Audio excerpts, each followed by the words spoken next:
My name is Immortal Technique, and I've been here since the beginning.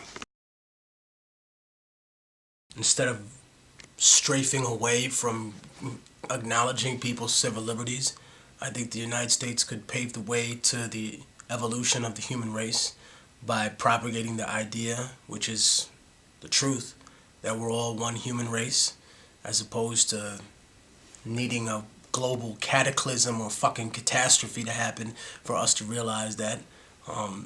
But I think those are that's for starters, you know. Let's not we can sit here all day and talk about that. I think that the Occupy movement itself caught the interest of so many different people, not just from that left versus right mirage, but also individuals that were not really politically active at all. That the government cares more about corporations than it does about people's lives. The point is that individuals who had a common cause stood together as one. There's a setup, you know what I mean, that there's lawyers involved, hopefully. You know, that's how we're supposed to be organized in order to do it.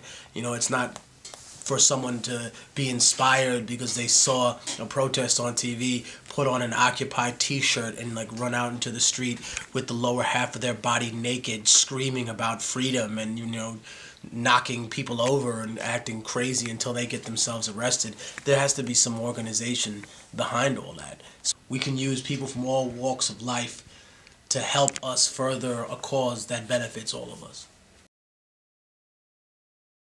I think that when you show people that you're willing to lead by example, to say, hey, you know, I used to be in that position of not wanting to ever go to school, of thinking that class was boring, of cutting out, you know. Like if I ever speak to kids, I think what they notice is people's mannerisms. Like a lot of times, I said it on the album, the biggest handicap that intelligent people have is to think that they're smarter than everyone else around them. You know, they're all different types of intelligences.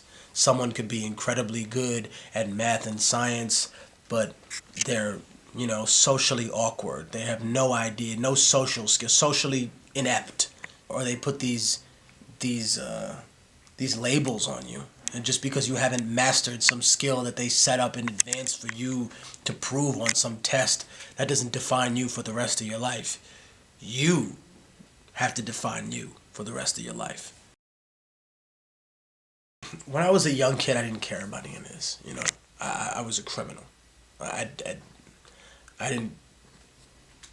didn't really see the purpose of any of it. I think that when I got a little bit older, when I came out of my time being incarcerated, I think my perspective changed when I returned to Latin America and I seen the disparity of wealth and the misery. You know, I began to not only ask questions of the world, but also of myself. You know, what changes did I want to make in the way I was, in the way I am?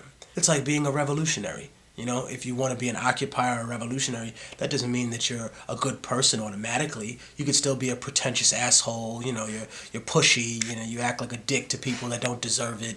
You know, you don't give your loved ones the attention they deserve. I mean, that's always been the Achilles heel of revolutionaries.